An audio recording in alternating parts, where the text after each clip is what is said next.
Allahumma salli ala Muhammad. Allahumma salli alaihi wa sallim.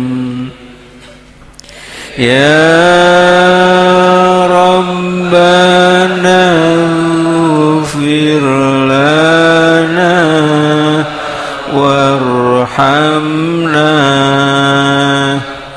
innaka antal ghafurur rahim. Al-Fatihah. A'udzubillahi minasyaitonir rajim. Bismillahirrahmanirrahim. Alhamdulillahirabbil alamin arrahmanir rahim.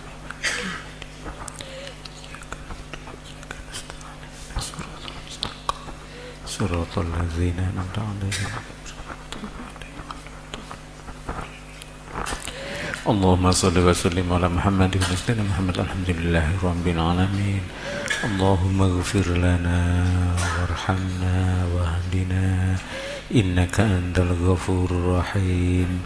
Rabbana la tuzigh qulubana ba'da idh hadaitana wa hab lana min ladunka rahmah innaka antal wahhab. Rabbana atina fid dunya hasanah wa fil akhirati hasanah wa qina adzabannar. Wassallallahu ala Muhammad wa ala Muhammad. Alhamdulillahirabbil alamin. Al-Fatihah.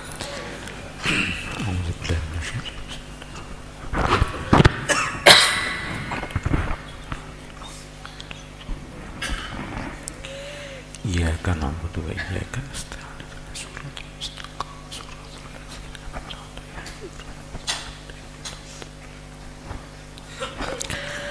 Assalamualaikum warahmatullahi wabarakatuh.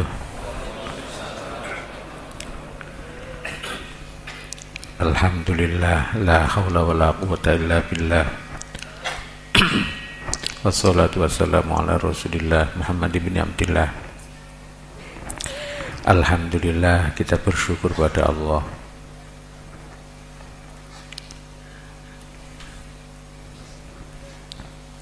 Diberi oleh Allah karunia majlis, karunia yaitu yang menyebabkan ampunannya Allah, karunia yang paling besar. Hadir di majelis seperti ini adalah ampunan Allah dijanjikan bagi mereka yang hadir dengan ikhlas. Mudah-mudahan kita ikhlas. Salawat dan salam mudah-mudahan tetap terlimpah curahkan pada junjungan kita Rasulullah Muhammad sallallahu alaihi wasallam. Meneruskan ngaji tadi sore, yaitu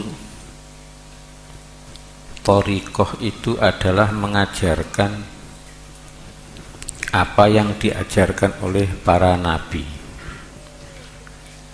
apa yang diajarkan oleh Nabi Adam, apa yang diajarkan oleh Nabi Idris, Nabi Nuh, dan semua nabi.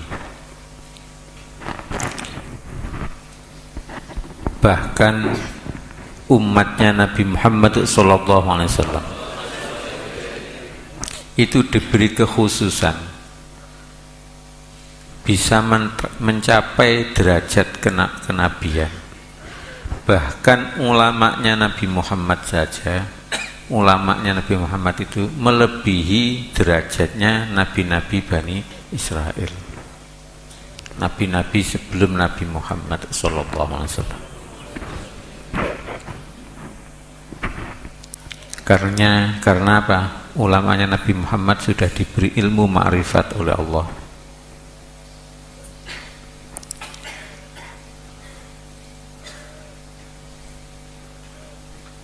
Ulamanya Nabi Muhammad kalau omong-omongan dengan Allah itu nggak usah pakai perantara, nggak usah pakai telinga. Kalau Nabi Musa masih ada perantara telinga, ada hijabnya. Walaupun wa kallamallahu Musa taklima, dan Allah berfirman kepada Musa dengan benar-benar berfirman, yaitu ada suara tanpa ada rupa. Ada suara enggak ada rupanya. Tapi ulamanya Nabi Muhammad detik-detik bisa komunikasi dengan Allah walaupun tanpa suara sudah. Walaupun tanpa suara. Kalau sudah bisa komunikasi dengan Allah, apalagi dengan malaikat, apalagi dengan manusia. Kadang-kadang gak usah bertanya dengan mulut, cukup bertanya dengan hati sudah cukup. Sudah dijawab. Gak usah bertanya atau mengucapkan salam dengan mulut, mengucapkan salam dengan hati saja sudah dijawab.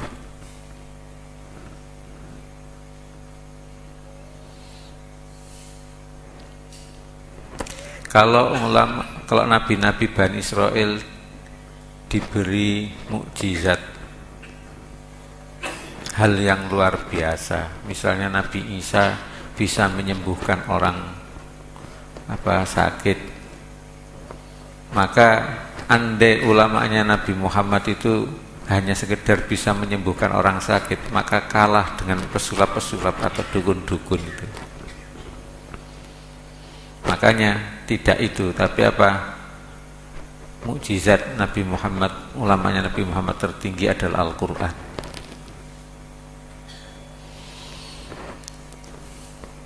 Yang diajarkan oleh para nabi sama, yaitu la ilaha illallah. Yang tadi sore sudah dijelaskan bahwa itu bukan kebetulan. La ilaha illallah itu jumlah hurufnya apabila alif itu 1, ha itu 5, lam itu 30, berarti la ilaha illallah tadi dihitung 165. 165. Jika 165 itu 1 tambah 6 tambah 5, maka 12, sama dengan jumlah la ilaha illallah terdiri dari 12 huruf. Kemudian 1 tambah 2 yaitu 12, 1 tambah 2 bila dijumlah menjadi 3. 1 tambah 2 yaitu 3, maka menjadi macamnya huruf la ilaha illallah itu terdiri dari 3 macam. Ini bukan kebetulan.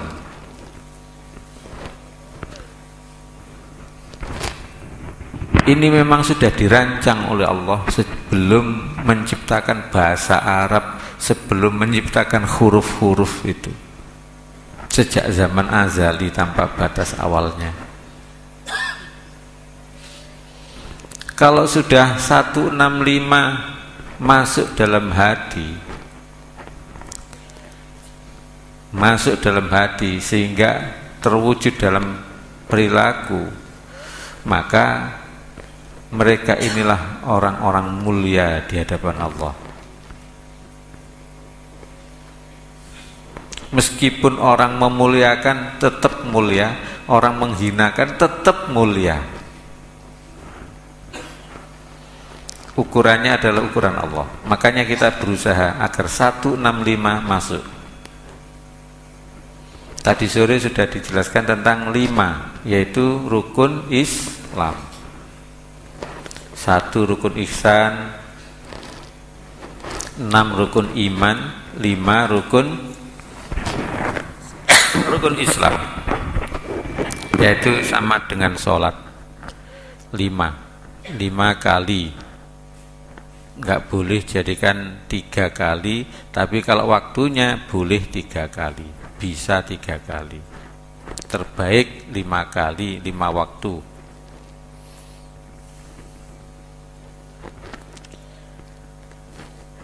Tadi yaitu 5 rukun Islam, 1 syahadat. Syahadatu alla ilaha illallah wa anna Muhammadar Rasulullah.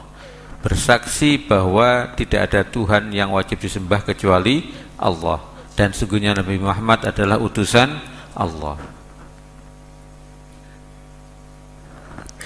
Maka kalau orang bersyahadat ini, maka akan dibimbing oleh Allah nanti menjadi syahadat kedua. Tapi syahadat yang pertama aja yang dilakukan, berkali-kali bersyahadat la ilaha illallah Muhammadur Rasulullah, berkali-kali diulang-ulang, tidak ada Tuhan yang wajib disembah kecuali Allah, dan bahwa Nabi Muhammad adalah utusan Allah.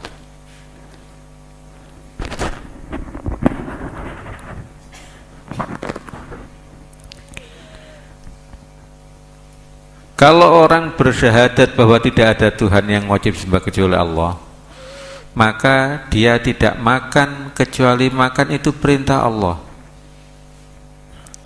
Dia tidak jual beli kecuali jual beli itu perintah Allah.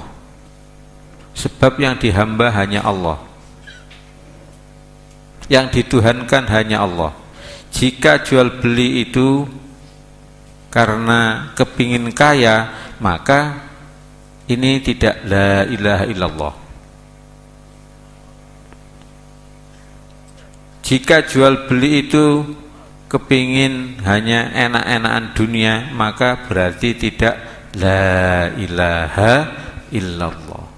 Jadi usaha, jual beli, dagang, makan, minum, tidur, dan semuanya itu hanya karena menghamba kepada Allah. Nikah hanya karena menghamba pada Allah. Makanya hindari, hilangkan, jangan dipakai adat, hitung-hitungan dan sebagainya, nggak usah dipakai, sebab hanya menghamba kepada Allah. Muhammadur Rasulullah, bahwa Nabi Muhammad itu utusan Allah. Maka kita menghamba pada Allah sesuai dengan syariat Rasul. Kita sholat seperti syariat Rasul. Jika kita tidak sholat seperti syariat Rasul, berarti tidak Muhammadur Rasulullah. Jika tidak berjuang, berdakwah, mengajak orang sholat, maka kurang dalam Muhammadur Rasulullah. 1 syahadat, 2 sholat. Sholat itu yang diajarkan Rasulullah, sholat adalah dijiwai dan dilaksanakan seperti syahadat, yaitu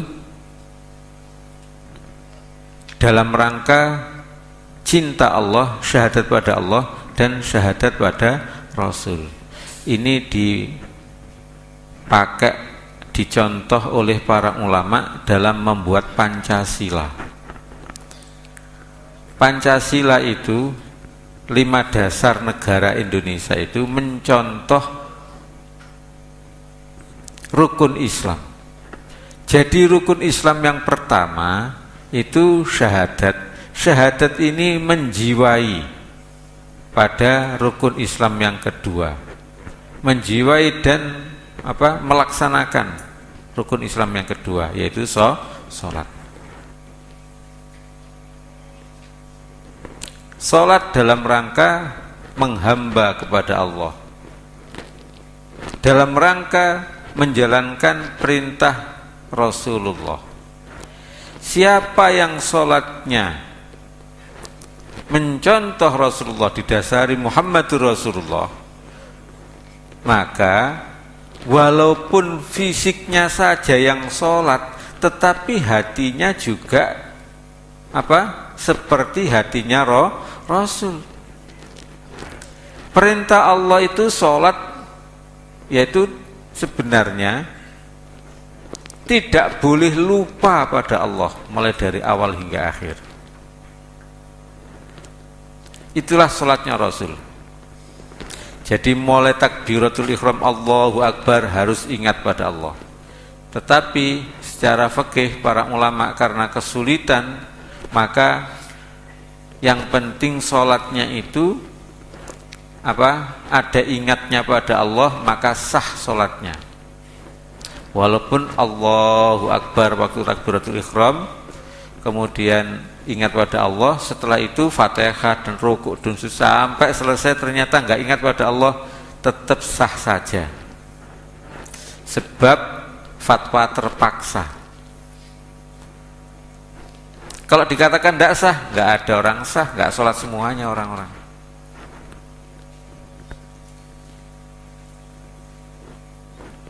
Atau kalau sholat berjamaah itu pasti sah. Ini. Kalau sholat berjamaah pasti sah. Sebab salah satu ingat Allah, semuanya sama dengan ingat Allah. Bahkan ini dalam rangka Muhammadur Rasulullah, maka otomatis sholat berimam kepada Rasulullah. Makanya semua yang menjalankan syariat Rasul itu akan diberi syafaat oleh Rasulullah Muhammad SAW. Makanya minta syafaat itu ya caranya dengan sholat yang diajarkan Rasul, bukan dibaan tok ya. Bukan dibaan tok. Apa maksudnya syafaat itu? Andelek-lekan tambah syafaat Rasul, sholat kita itu tidak ada yang sah semuanya. Para ulama thoriqah mengatakan bahwa sholat sah apabila mulai dari takbiratul ihram sampai selesai itu adalah terus ingat pada Allah. Jika satu detik saja di dalamnya itu ada ingatnya pada Allah terputus, maka batal sholatnya. Pun gini ki jenenge thoriqah ya. Ya ini namanya thoriqah. Makanya kita sholat dalam rangka mendapat syafaat dari Rasul, gitu aja.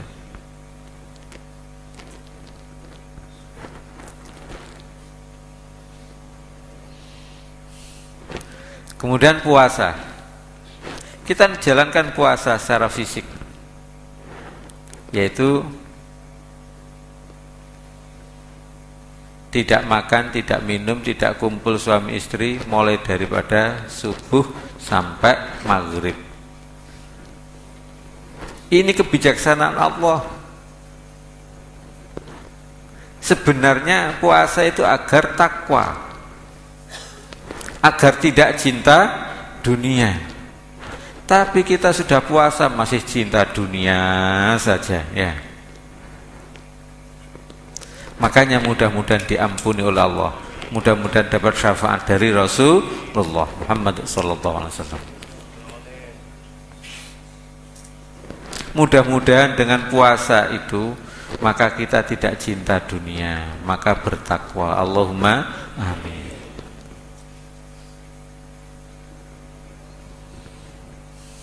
Untuk menjaga puasa wajib, maka kita jalankan puasa sunnah.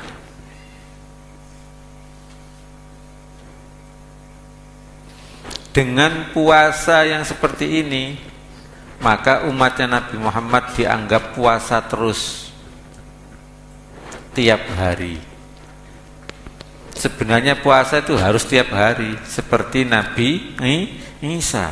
Nabi Isa itu tiap hari puasa. Ada puasa Daud, yaitu sehari puasa, sehari tidak. Pada waktu puasa agar sabar, pada waktu tidak puasa agar syukur. Nabi Isa puasanya tiap hari. Umatnya Nabi Muhammad puasa Ramadan saja, apalagi ditambah 6 hari pada bulan Syawal, maka sudah sama dengan puasa setahun penuh. Setahun terdiri dari 360 hari.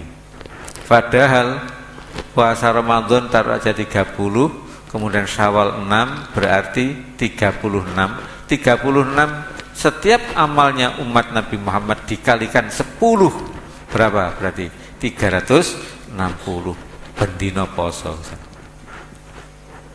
Lumayan ringan kan? Tiap hari puasa.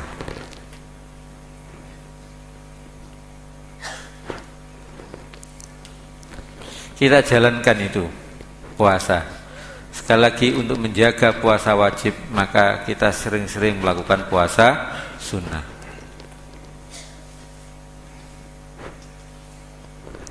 Tadi 1 syahadat, 2 sholat, zakat ya sebenarnya ya, ada yang tertinggal zakat.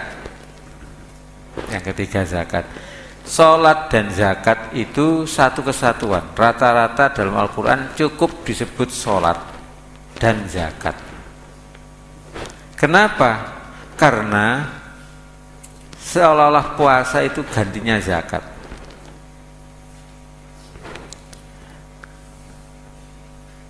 Zakat hablum minan nas, sholat hablum minallah.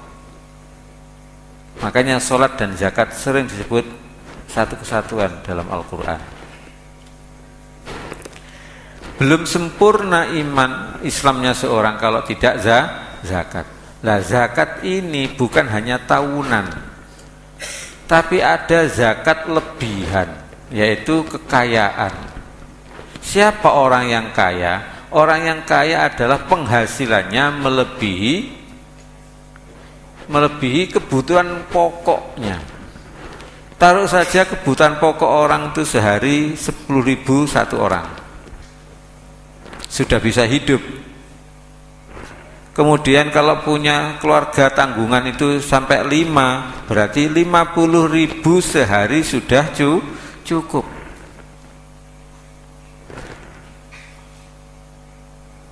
Rp50.000 sehari sudah cukup. Kalau ada PNS misalnya, apalagi suami istri jadi PNS. Suami saja yang jadi PNS itu berarti jika gajinya 50.000 kali 1 bulan berapa? 50.000 kali 1 bulan? Hah? 1.500.000, ya berarti bisa hidup. Kalau lebih dari 1.500.000, ya berarti itu lebihan. Jangan ngomong listriknya saja sekian, buat bensinnya sekian, buat pulsa sekian. Nah, berarti itu lebih daripada kebutuhan pokok hidup. Masa kita tidak hidup kalau tidak ada listrik? Ya kan? Ya kita nyalakan lampu sekecil-kecilnya saja. Kalau tidur matikan, gak usah TV-TV-an. Wong nggak ada TV juga bisa hidup. Apalagi pulsa dihitung, rokok dihitung. Tanpa rokok bisa hidup kok tetap. Ya. Jika gajinya itu 1 bulan 2,5 juta, berarti 1 juta itu namanya kelebihan.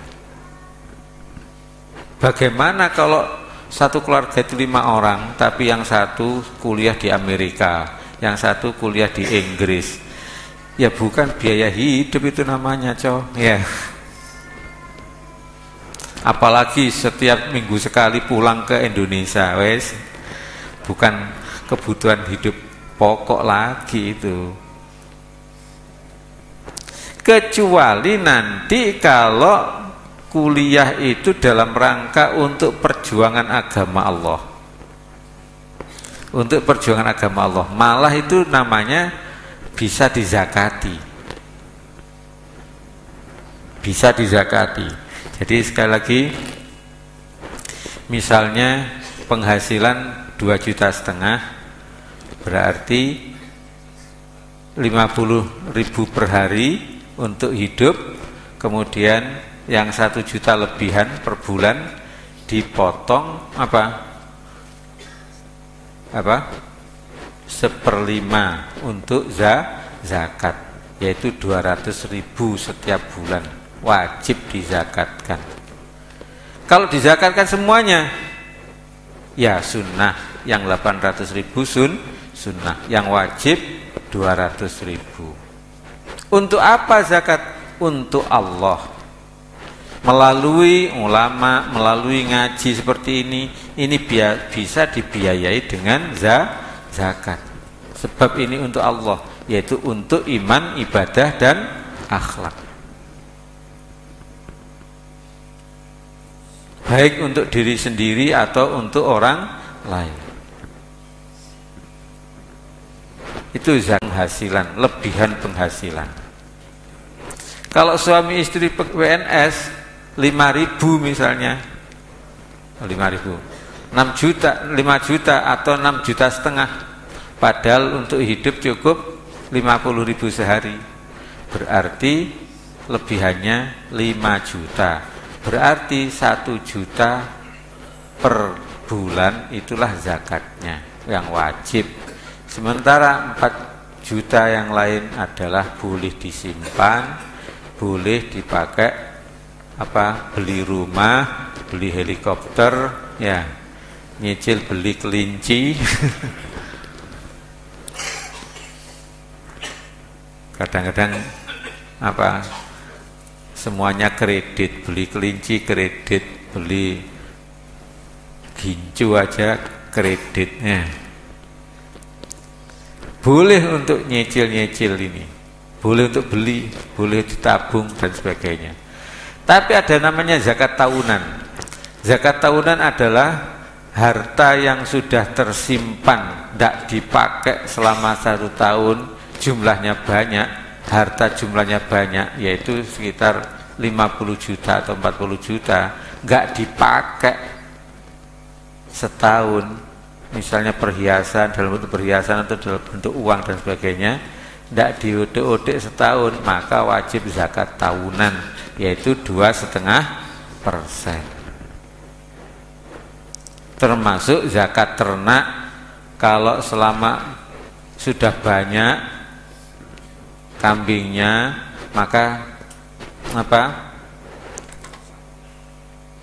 maka wajib dizakati 1 ekor kambing, yaitu untuk 40 kambing dizakati 1, pokoknya 2,5%, 2,5% atau 1/40.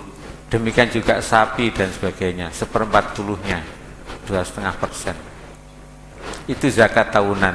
Termasuk zakat tahunan adalah zakat fitrah. Kadang-kadang kita nggak ngerti zakat itu apa. Makanya mengerti ilmunya zakat saja sudah dimuliakan oleh Allah di surga. Allahumma amin. Sebab orang yang tidak mengerti pasti tidak bisa menjalankan. Makanya belajar ilmunya zakat dimuliakan di surga. Salat, zakat, puasa, haji. Haji itu 1 kali seumur hidup yang wajib. 1 kali seumur hidup yang wajib. Sebagaimana Rasulullah itu haji hanyalah sekali dalam seumur hidupnya Rasulullah Muhammad SAW. Tidak usah seperti Pak Haji siapa yang haji 2 kali, ya. Tidak harus, yang wajib 1 kali. Ilmunya haji apa? Kalau dalam 165 ini 5-nya itu tidak perlu tidak perlu ilmunya, pokok jalankan haji gitu aja. Yaitu larangan-larangan haji jangan dijalani. Larangan haji adalah fusuk, rafas, fusuk dan jidal. Rafas yaitu porno, jorok. Senengannya ngomong jorok, maka pada waktu haji jangan ngomong jorok lagi. Kalau bisa diteruskan pada waktu tidak haji. Pada waktu tidak haji diteruskan, tidak ngomong jorok. Mudah-mudahan kita diampuni oleh Allah.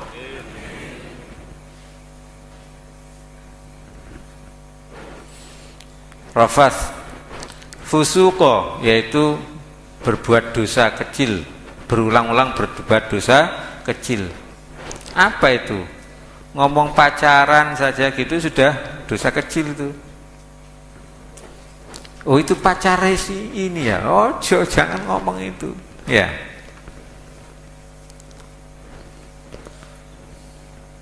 Melihat lawan jenis sudah dosa itu, walaupun dosa kecil. Ya. Tidak menutup aurat, nah itu namanya fasik juga.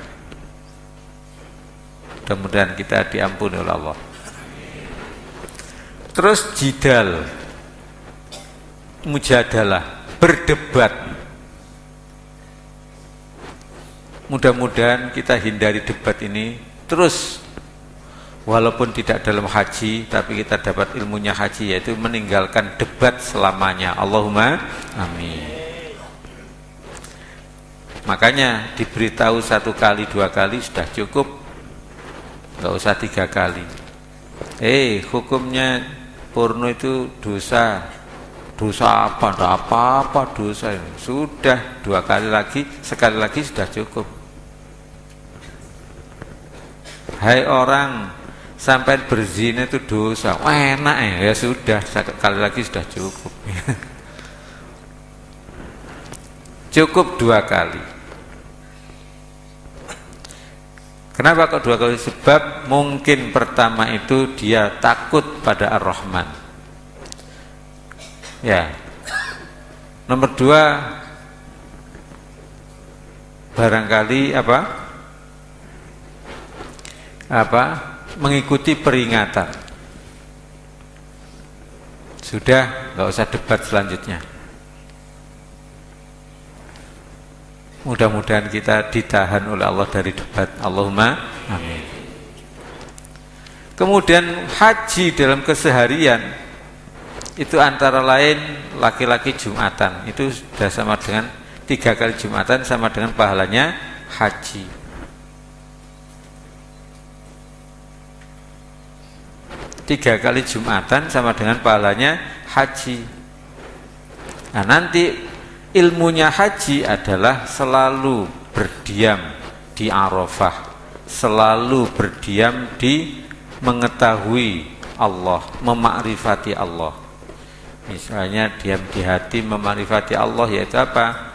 Pada waktu lihat ciptaan langit, ingat Allah yang menciptakan. Lihat tangannya, ingat Allah yang menciptakan.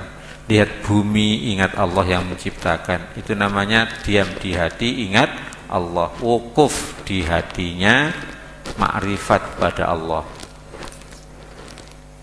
Secara syariat, dilnya haji adalah wukuf di Arafah tanggal 9 Dzulhijjah.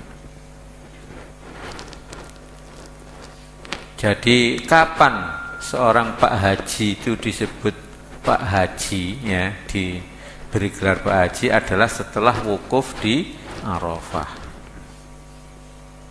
Makanya haji dalam keseharian yaitu berdiam diri, wukuf berdiam diri di hati mengingat Allah.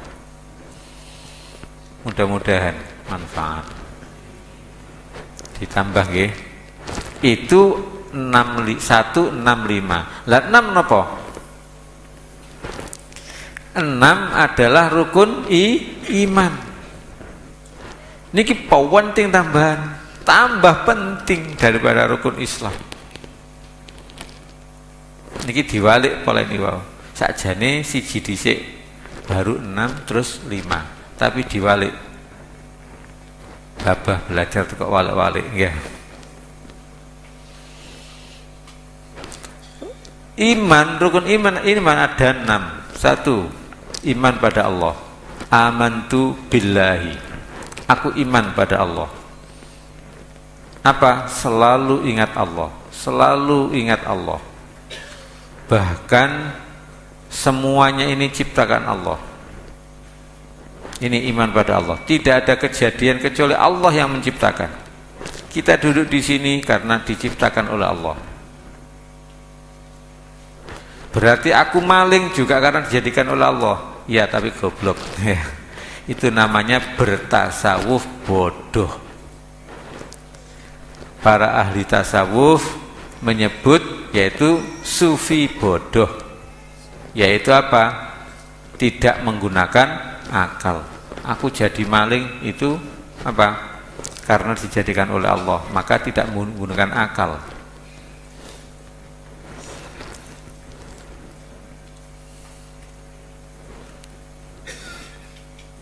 Yang benar iman pada Allah itu misalnya ada kita punya mangga, pohon mangga, pelem ya, pohon mangga. Kemudian diyakini ini adalah milik Allah. Setelah itu kita sedekahkan pada orang lain, itu sesuai dengan syariat, maka itu cocok, ini milik Allah untuk agama Allah, yaitu sesuai dengan syariat. Yang kayaknya cocok seperti cocok apa? Hakikatnya ini ada tetangga punya pohon mangga mateng, dan ini mangganya milik Allah, diambil dimakan, itu namanya kafir zindik.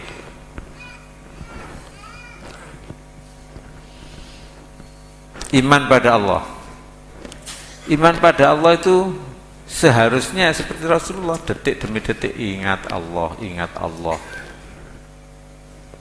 Seperti Rasulullah tidak ada tidur kecuali hanya matanya saja.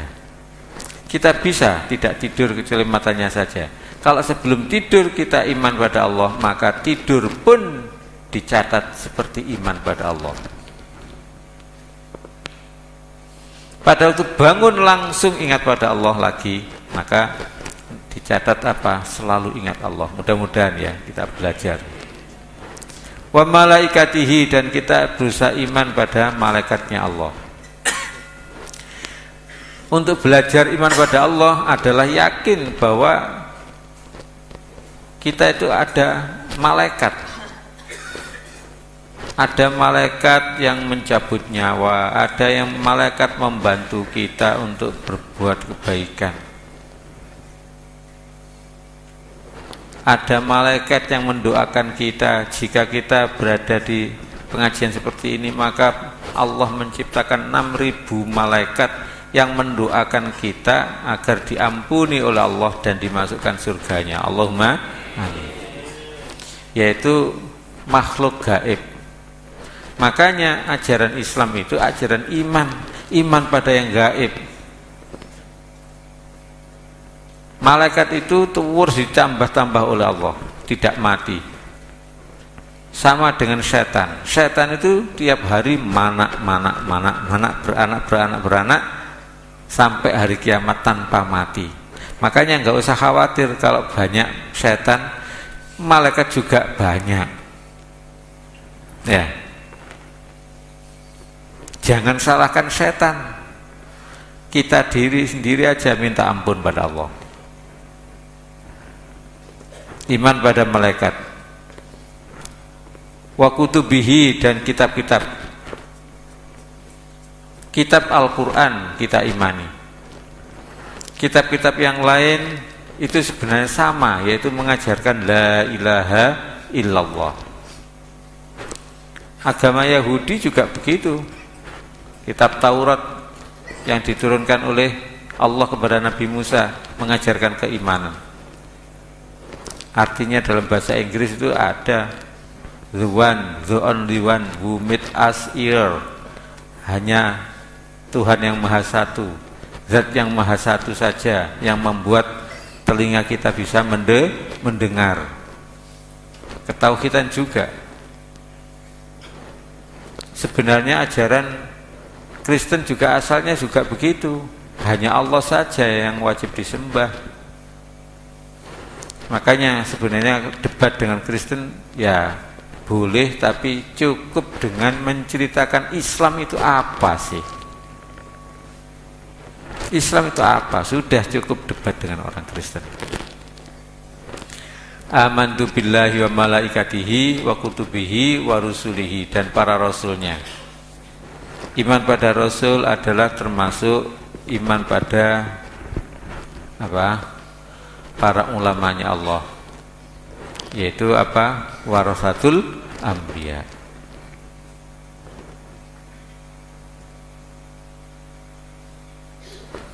Dan iman pada hari akhir, yaitu iman itu adalah ingat yang terus menerus sehingga merubah sikap kita. kita usahakan detik demi detik kita selalu ingat pada hari akhir, hari yang selama-lamanya. Akhir berarti menetap kekal selama-lamanya. Kemudian iman pada qadha dan qadar. Qadha itu adalah ketentuan Allah sejak zaman dahulu, sejak zaman azali. Qadar itu takdir sekarang ini, bahwa takdir sekarang ini adalah ketentuan Allah sejak zaman azali, baik khairihi wa syarrihi, baik itu takdir bagus maupun jelek. Jadi kalau ada kejadian kita ingat Allah yang menjadikan. Itu namanya iman pada takdir. Mudah-mudahan manfaat. Sementara rukun ihsan belum, ya, insya Allah yang akan datang. Ini lebih penting lagi. Kalau sudah rukun Islam ihsan, ya sudah. Wali adalah orang yang bisa ihsan. Kekasih Allah yaitu orang yang bisa ihsan. Ulama hanya orang yang bisa ihsan. Sudah bisa ihsan berarti derajatnya diangkat oleh Allah jadi derajat ulama, derajat kewalian. Apa itu ihsan? Insya Allah dijelaskan yang akan datang. Kenapa jadi gak sabar? Misalnya, titik ai ihsan, al-ihsan an ta'budallaha ka'annaka tarah fa illam takun tarah fa innahu yaraka. Kau menghamba kepada Allah, makanya menghamba dulu seolah-olah kau melihat Allah. Kalau jika kau tidak bisa melihat Allah, maka Allah melihat kamu. Maksudnya apa? Kita selalu dilihat oleh Allah juga boleh. Menghamba pada Allah karena kita selalu dilihat oleh Allah juga ihsan namanya. Ihsan ini walaupun satu rukun, tetapi menjadikan semuanya amal kita, semua ibadah kita diterima. Tanpa ihsan tidak diterima. Makanya kalau sudah bisa ihsan, maka menjadi wali Allah, kekasih Allah. Belajar thariqah adalah belajar ihsan. Mudah-mudahan manfaat. Al-Fatihah.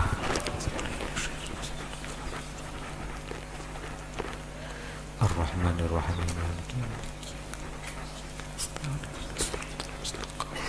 Suratul ladzina an'amta 'alaihim. Allahumma shalli wa sallim ala Muhammad wa ala ali Muhammad. Alhamdulillahirabbil alamin. Allahumma ighfir lana warhamna wahdina innaka antal ghafurur rahim. Rabbana la tuzigh qulubana ba'da idh hadaytana wa hab lana min ladunka rahmah innaka antal wahhab. Rabbana atina fid dunya hasanah wa fil akhirati hasanah wa qina adzaban nar. Wa sallallahu ala Muhammad wa ala ali Muhammad. Alhamdulillahirabbil alamin. Al-Fatihah.